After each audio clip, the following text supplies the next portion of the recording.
Hello guys, welcome to Sharda Sadan official YouTube channel. तो आज का हमारा टॉपिक है इंटरनेट। अब इंटरनेट के बारे में क्या क्या क्या बातें हैं वो आज हम जानेंगे।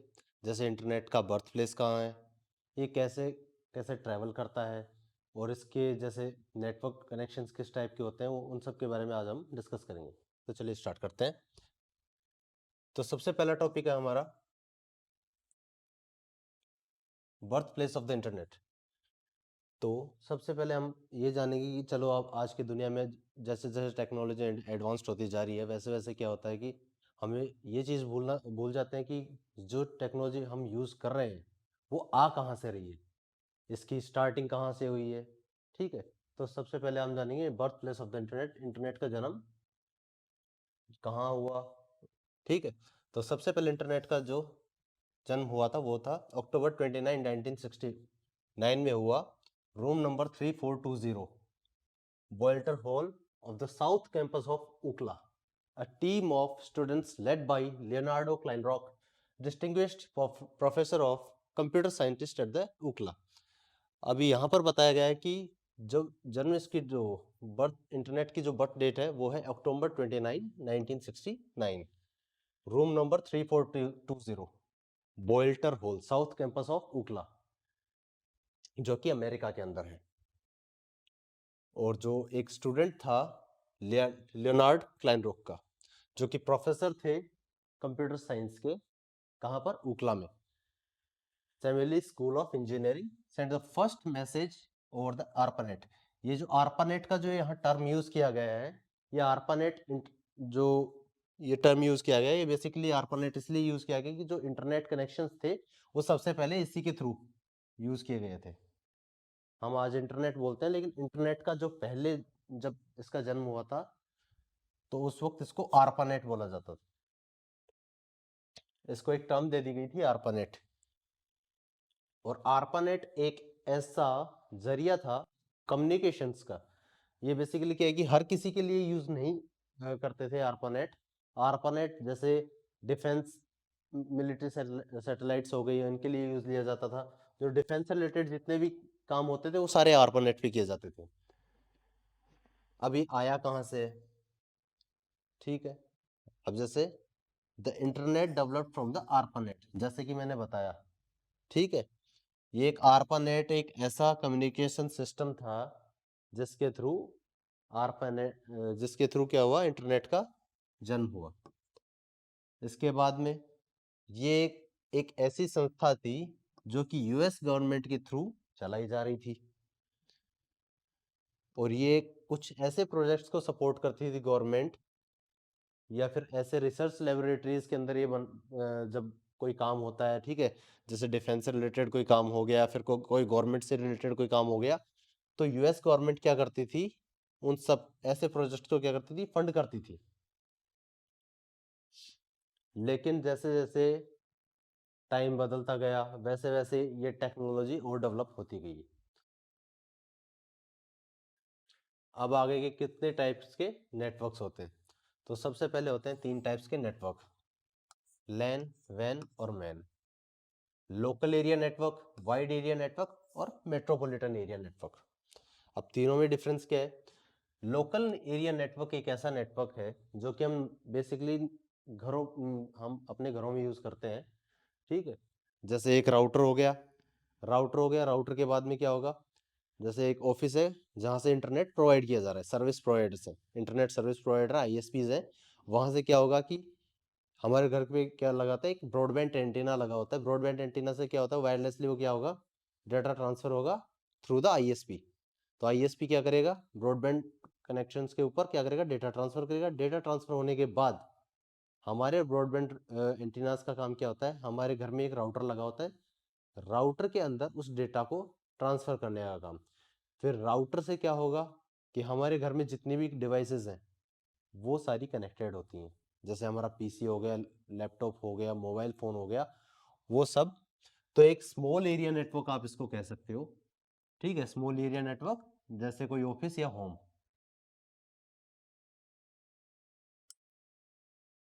ठीक है। फॉर एग्जाम्पल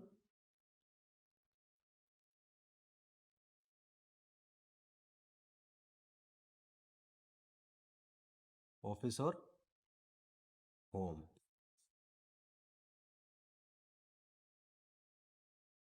अब बात की जाए वाइड एरिया नेटवर्क की, तो वाइड एरिया नेटवर्क बेसिकली कहाँ यूज लिया जाता है, अब इसकी भी बात कर लेते हैं। ये ज़्यादातर ऑफिस के अंदर भी यूज लिया जाता है, जैसे कि लैन नेटवर्क मैंने बताया, वो भी ऑफिस में यूज लिया जाता है। लेकिन वाइड एरिया नेटवर्क जो है आपका, ये भी ऑफिस के अंदर, डेटा सेंटर्स और क्लाउड एप्लीकेशंस, ऐसी जगहों पे यूज लिया जाता है। ठीक है, ऑफिस का मतलब जैसे हम नॉर्मल ऑफिस का तो मैंने बता दिया। डेटा सेंटर्स, डेटा सेंटर्स क्या होते हैं, जहां पर सर्वर रूम्स तैयार किए जाते हैं आपके। ठीक है, जहां पर जैसे सपोज अगर मैं एक जगह रह रहा हूँ, एक सिटी के अंदर रह रहा हूँ, और उस सिटी का सारा डेटा जहां पर स्टोर हो रहा है, उसको हम बोलेंगे डेटा सेंटर। ठीक है, सर्वर रूम्स। उसके बाद में होगी क्लाउड एप्लीकेशंस। अब क्लाउड एप्लीकेशंस के का क्या मतलब है, क्लाउड एप्लीकेशन का मतलब है, जैसे सपोज अगर आप यूज करते हो गूगल ड्राइव, ठीक है, माइक्रोसॉफ्ट के अंदर ओपन बॉक्स आता है। ठीक है, तो ऐसे कुछ आपकी एप्लीकेशन होते हैं, क्लाउड ड्राइव होती हैं, ठीक है, जो कि आपका डेटा डिजिटली स्टोर करने में मदद करती हैं। तो कुछ ऐसी डिवाइसेस भी होते हैं जहां पर क्लाउड एप्लीकेशंस के थ्रू आप क्या कर सकते हो, अपना डेटा स्टोर कर सकते हो, तो वहां पर वाइड एरिया नेटवर्क भी यूज किया जाता है। फिर आ गए मेट्रोपॉलिटन एरिया नेटवर्क आपका। अब मेट्रोपॉलिटन एरिया क्या होता है, इसके अंदर भी सेम यही चीज़ है। ये भी एक ऐसी टेक्नोलॉजी है जो कि office, data centre, cloud application और क्लाउड स्टोरेज के अंदर काम ली जाती है। अब आ गया राउटर। जैसे कि मैंने आपको बताया था कि राउटर का काम क्या होता है, एक प्रॉपर एक लोकेलिटी के अंदर ये क्या करता है, अपनी डिवाइस को एस्टेब्लिश करता है और उसके बाद में वहाँ पर नेटवर्क डिस्ट्रीब्यूट करने का काम करता है। जैसे मेरे पास कोई राउटर लगा हुआ है, सपोज राउटर का एक्चुअली होता है कि एक छोटा सा बॉक्स होता है जिसके अंदर आपको RJ45 के कनेक्टर्स भी मिलते हैं। ठीक है, ये बेसिकली एक ईथरनेट केबल होती है।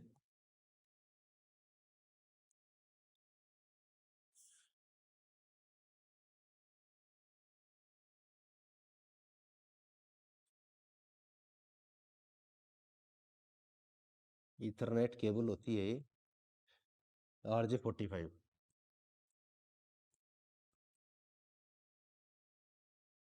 जो होती है RJ45। तो इसके अंदर क्या होते हैं कि 8 वायर्स का कॉम्बिनेशन सर्किट होता है।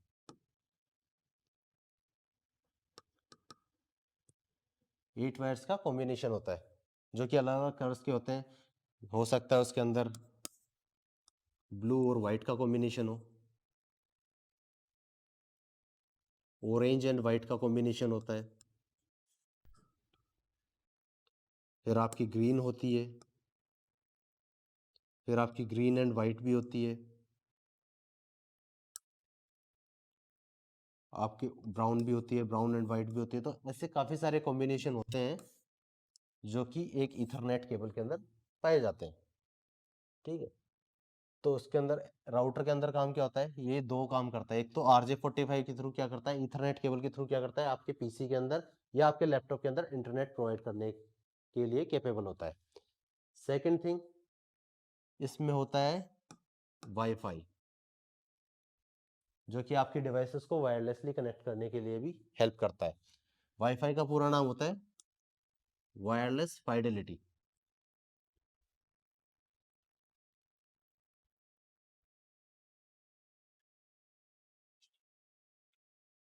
अब आ गई बात मॉडेम की। अब मॉडेम का काम क्या होता है, मॉडेम बेसिकली एक ऐसी डिवाइस है जो कि राउटर को भी कनेक्ट करती है, उसके साथ साथ ये टेलीफोन वायर पे इंटरनेट कनेक्शन यूज करती है। ठीक है, सपोज आपके घर में कोई मॉडेम लगा हुआ है। मॉडेम एक छोटी सी डिवाइस होती है। ठीक है, सपोज ये एक मॉडेम है, एग्जाम्पल के लिए मैंने लिख दिया यहाँ पर, एम लिख दिया, और ये एक आपका घर पे राउटर है। ठीक है, और यहाँ पर है आपका, ठीक है, ISP, और यहाँ पर है आपका जो आपके घर के ऊपर, सपोज अगर आप अपने घर पे मॉडेम यूज कर रहे हो, तो ये हो गया आपका हाउस एंटीना। ठीक है, तो ये लगेगा आपकी छत पे। अब होता क्या है कि आईएसपी जो इंटरनेट सर्विस प्रोवाइडर्स होते हैं, ये क्या करते हैं, इनके पास अपना डेटा ट्रांसफर करेंगे। अब डेटा ट्रांसफर कौन से सिग्नल में होता है, वो होता है एनालॉग सिग्नल में। एनालॉग सिग्नल में उसके बाद में ये जाएगा मॉडेम में थ्रू द टेलीफोन लाइन। ठीक है, बिकॉज मॉडेम का काम क्या होता है, अगर आपने देखे होंगे कि पुराने ज़माने वाले जो हैंड डिवाइस आती थी, ठीक है, जिसमें वायर वाला फ़ोन होता था, तो ये क्या करता है कि उसके साथ कनेक्ट होता है। मतलब एक ही कनेक्शन पे आपको इंटरनेट भी मिल रहा है, साथ में आपको टेलीफोन की जो फैसिलिटी है वो भी अवेलेबल करवाता है। तो हाउस एंटीना क्या करेगा, मॉडेम के पास जाएगा। अब मॉडेम में से दो डिवाइसेस डिवाइड हो जाती है, एक वायर जाएगा आपका राउटर में, और ये जो लाइन जा रही है ये होती है टेलीफोन लाइन। ठीक है, तो अब जैसे मैंने बताया, ये क्या करता है, आईएसपी से हाउस एंटीना पे जाएगा, हाउस एंटीना से मॉडेम पे जाएगा। अब हाउस एंटीना पे से जो मॉडेम में जा रहा है वो तो जा रहा है आपका एनालॉग सिग्नल।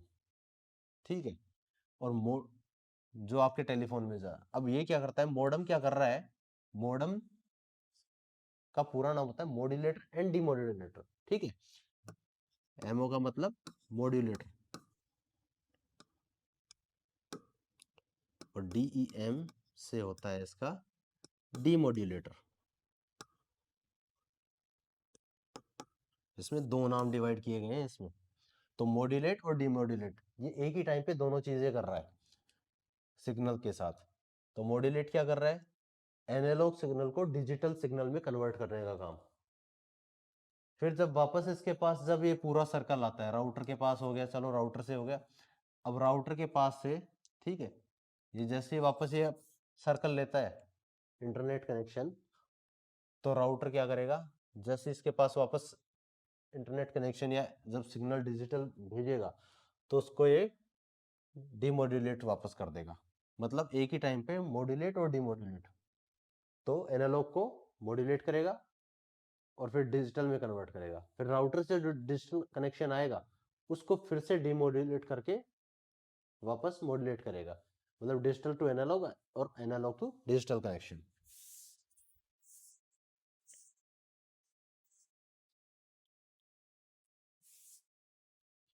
अब आ गया आपका फंक्शन ऑफ मॉडेम।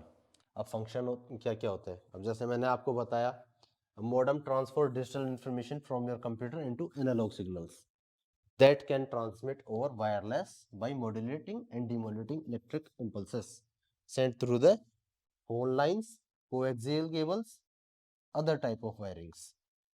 ठीक है, मतलब कि जैसे मैंने आपको बताया था कि RJ45 केबल्स होती है, इनको बेसिकली कोएक्सियल केबल्स भी बोलते हैं हम, कोएक्सियल केबल्स भी होती हैं ये। ठीक है, अगर वो मैंने कोएक्सियल इसलिए बता दिया क्योंकि यहाँ पर जैसे मैंने RJ45 आपको पहले समझा दिया है, तो कोएक्सियल, इनको कोएक्सियल केबल्स भी बोला जाता है। तो कंफ्यूज मत होना, अगर कहीं आपको कोएक्सियल केबल्स लिखा हुआ मिल जाए तो इसका मतलब वो RJ45 इथरनेट केबल या फिर optical fibre cable, optic fibre cable. ठीक है, ऑप्टिक फाइबर केबल्स भी हो सकती हैं वो। तो ये क्या करता है, मॉड्यूलेट और डीमॉड्यूलेट सिग्नल्स को दोनों को ट्रांसमिट करता है। अब आ गए आपके टाइप्स ऑफ इंटरनेट कनेक्शंस। अब आपके जो इंटरनेट कनेक्शन है, ये टोटल 11 तरीके के इंटरनेट कनेक्शंस होते हैं। अब पहला है इसमें डायल अप कनेक्शन। अब डायल अप कनेक्शन के अंदर क्या होता है, dial up connection is established between your computer and the ISP server using a modem. फिर से देखो मैंने बताया, मॉडेम का नाम आ गया। डायल अप कनेक्शन किस में यूज किया जाता है, टेलीफोन लाइंस के अंदर, मैंने आपको पहले बता दिया है। ठीक है, a dial-up connection is a cheap and traditional connection that is not preferred these days as this type of connection is very slow। ये एक सस्ता और पुराना तरीका है जो कि आज के टाइम पर इस्तेमाल नहीं किया जाता, और इसकी स्पीड बहुत स्लो होती है।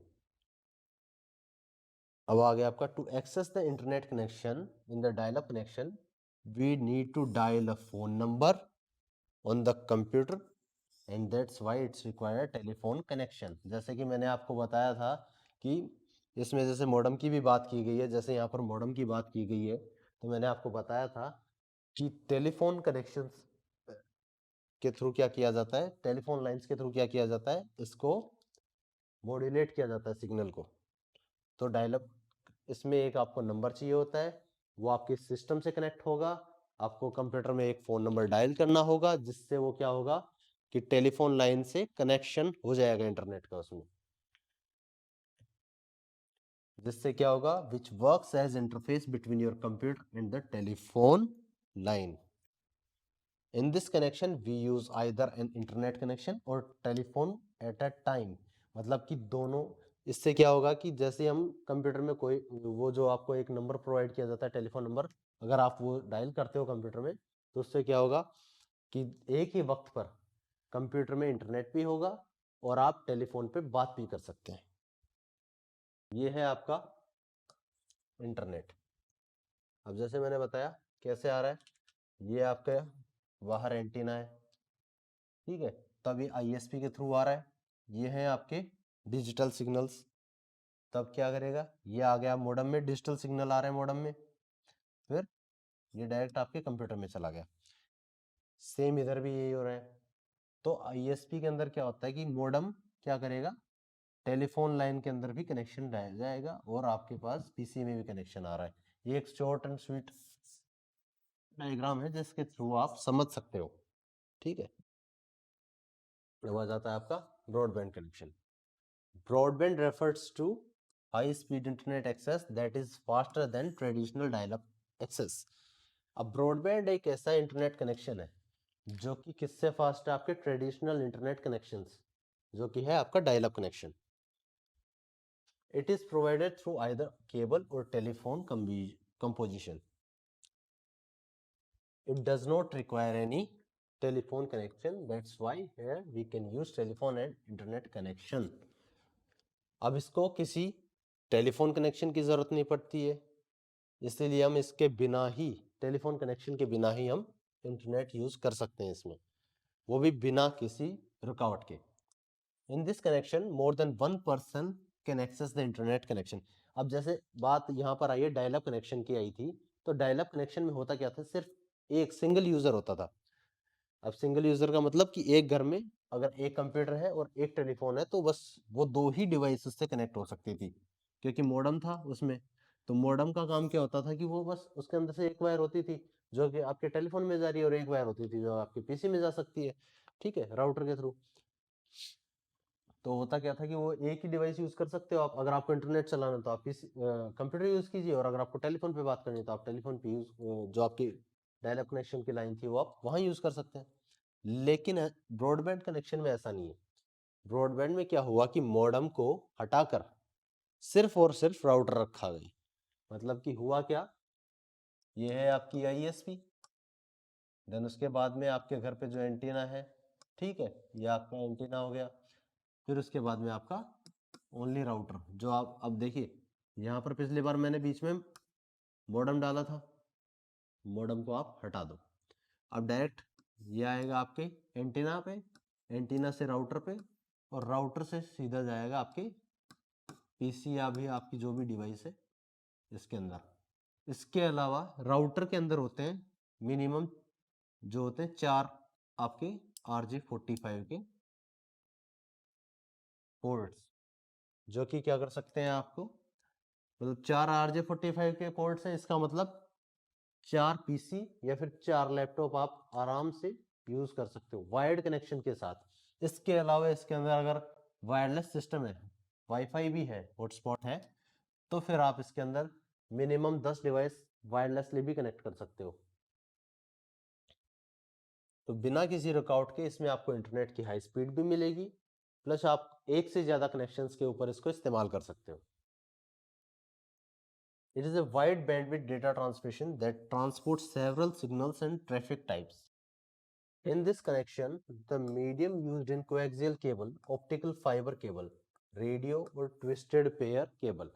अब इस के अंदर होता क्या है कि ब्रॉडबैंड कनेक्शन के अंदर काफी टाइप की केबल्स का यूज किया जाता है, ठीक है, जिसके अंदर क्या क्या है, कोएक्सियल केबल, जैसे कि मैंने आपको बताया RJ45 केबल है, फिर ऑप्टिकल फाइबर केबल, उसके बाद में रेडियो सिग्नल और ट्विस्टेड पेयर केबल। ये 3-4 टाइप्स की केबल होती है, मैं सब आपको बताऊंगा जैसे जैसे टॉपिक आगे चलता जाएगा वैसे वैसे आपको इन केबल्स के बारे में भी क्लियर होता जाएगा कि कौन सी केबल किस तरह से वर्क करती है। अभी फिर से एक डायग्राम आ चुका है अपने पास, देखोगे आप तो जैसे ये इंटरनेट था, जैसे मैंने आपको बताया ये इंटरनेट, ये राउटर, और राउटर से 1 2 और 3, ठीक है, 3 पीसी कनेक्ट हो रहे हैं एक ही डिवाइस से, 3 पीसी। जो आपका मॉडेम था, मॉडेम यहाँ से हट चुका है, अब डायरेक्ट इंटरनेट जो आईएसपी है आपका, आईएसपी क्या कर रहा है, डायरेक्ट राउटर के पास आपका डेटा ट्रांसफर कर रहा है। अब देखिए डीएसएल, तीसरा है हमारा digital subscriber line, DSL. It provides an internet connection through the telephone line network. DSL is a form of broadband communication that is always on. There is no need to dial a phone number to connect. DSL connection uses a router to transport data, and the speed of this connection range between 128K to 8 Mbps depending on the service offered. DSL connection translate data at 5 million bytes per second और 5 Mbps। अब देखिए DSL connection होता क्या है basically, अब इसके अंदर ये आपको एक टेलीफोन लाइन के थ्रू इंटरनेट प्रोवाइड कर रहा है, ठीक है। जैसे शुरुआत में डायल अप कनेक्शन आया था, डायल अप कनेक्शन में क्या हो रहा था, वो तरीका तो पुराना हो चुका था क्योंकि उसके अंदर सिर्फ आप एक डिवाइस यूज कर सकते थे, वो भी मॉडेम के साथ, ठीक है। लेकिन यहाँ क्या हो रहा है, यहाँ पर अब इन्होंने थोड़ी सी टेक्नोलॉजी एडवांस की, तो इसमें हुआ क्या कि इन्होंने वापस टेलीफोन लाइन के थ्रू ही नेटवर्क दिया, लेकिन इस बार क्या किया इन्होंने, उसको ब्रॉडबैंड के साथ कनेक्ट किया, जो कि ब्रॉडबैंड कम्युनिकेशंस के ऊपर ट्रैवल करेगा, और उसके अंदर आपको कोई भी फोन नंबर डायल करने की जरूरत नहीं है।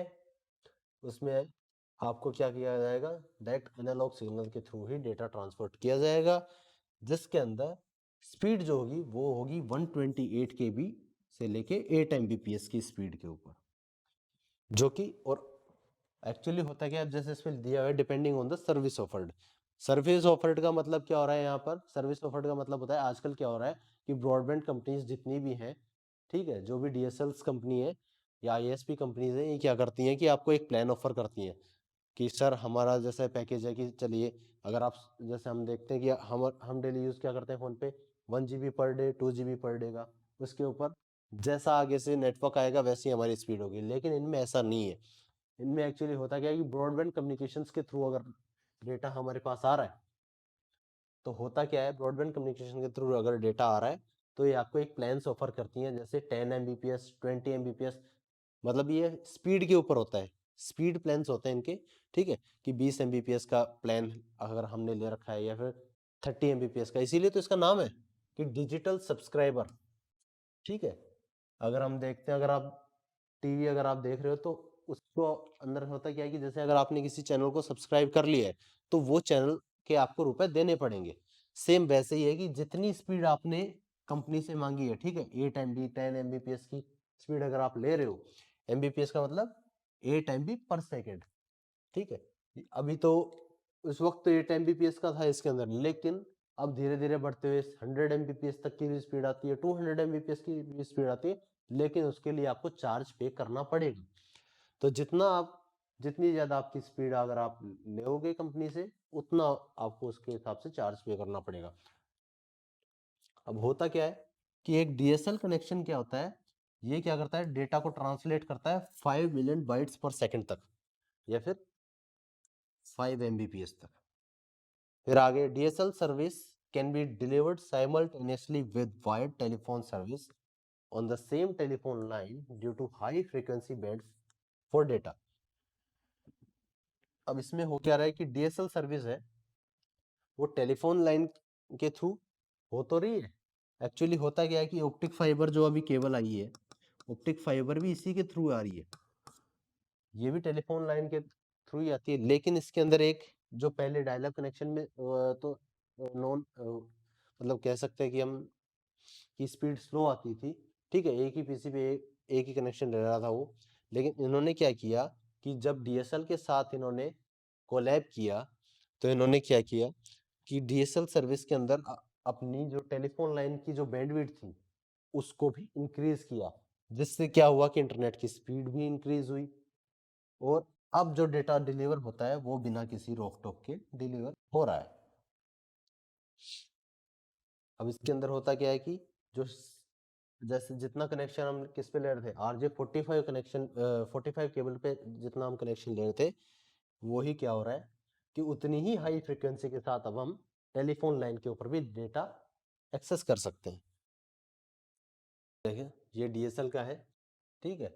अब ये इंटरनेट है, ये आया आपके डायरेक्ट सेंट्रल ऑफिस में। सेंट्रल ऑफिस से क्या हुआ, यहाँ पर ये जितने आपको दिख रहे हैं ये हैं यूजर्स, डीएसएल सब्सक्राइबर्स, ठीक है। तो ये क्या करता है, सेंट्रल ऑफिस में आया, सेंट्रल ऑफिस जो आईएसपी है आपका, इंटरनेट सर्विस प्रोवाइडर। अब ये क्या कर रहा है, डायरेक्ट कनेक्शन दे रहा है आपको। तो मतलब कि बीच में जितना भी पहले जो नेटवर्क्स वाले जो टावर्स होते थे ये क्या हुए, गायब हो गए। इंटरनेट आ कहाँ से रहा है, डायरेक्ट थ्रू। अभी होता क्या है कि जो रेडियो लाइंस होती हैं, रेडियो केबल्स हो गई या फिर जो आपकी टेलीफोन केबल्स होती हैं, ये क्या करती हैं डायरेक्ट, जैसे इंटरनेट आया और यहाँ से क्या होता है कि ये जो आपके घर पे जितने कनेक्शन जा रहे हैं, ठीक है, जो जितने भी डीएसएल सब्सक्राइबर्स जो डाटा यूज कर रहे हैं, तो हो क्या रहा है यहाँ पर, डीएसएल सब्सक्राइबर्स जैसे डेटा यूज करते हैं तो होता ये है कि ये जो लाइंस होती हैं ये बेसिकली अंडरग्राउंड प्लांट की जाती है। तो अंडरग्राउंड प्लांट करने के बाद होगा क्या, एक तो आप, मैं आपको जैसे एक एग्जांपल देता हूँ कि जैसे अगर आप कोई ठीक है, बैटरी अगर आपने देखी होगी, टॉर्च अगर आप इस्तेमाल करते हो, तो जैसे ही वो चार्ज फुल रहेगी तो होगा क्या, बढ़िया रोशनी देगी, अच्छी अच्छी रोशनी देगी। लेकिन जैसे जैसे उसकी बैटरी डेड होएगी तो क्या करेगा, उसकी लाइट भी धीरे धीरे क्या होगी, ब्लिंक करेगी, या फिर जो उसकी इंटेंसिटी है लाइट की वो भी डिक्रीज हो जाएगी। लेकिन जैसे जैसे उसकी लाइट की इंटेंसिटी डिक्रीज होती है उसी वक्त आप उसको केबल के साथ कनेक्ट कर दीजिए, पावर केबल के साथ, फिर क्या होगा, फिर एकदम से वापस जितनी उसकी रोशनी होनी चाहिए एक्यूरेट या एग्जैक्ट, जो उसकी जो हाई इंटेंसिटी है लाइट की, वो उतनी ही इंटेंसिटी के साथ वापस ग्लो करेगी। तो सेम वैसे ही काम यहाँ होता है कि अगर आप वायरलेस कनेक्शन ले रहे हो तो होता है क्या कि मौसम बिगड़ने की वजह से कई बार ये भी हो जाता है कि आपका इंटरनेट कनेक्शन हो सकता है स्लो हो।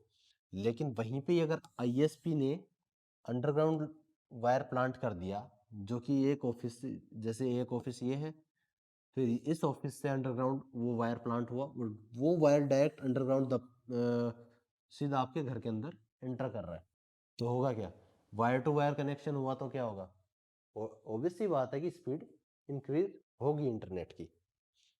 तो बस आज के लिए बस इतना ही, और हमारे चैनल को देखते रहिए, जो भी वीडियोस आती है नई नई उनको लाइक कीजिए, शेयर कीजिए और सब्सक्राइब कीजिए चैनल को, और बेल आइकन को प्रेस करना ना भूलें। Thank you.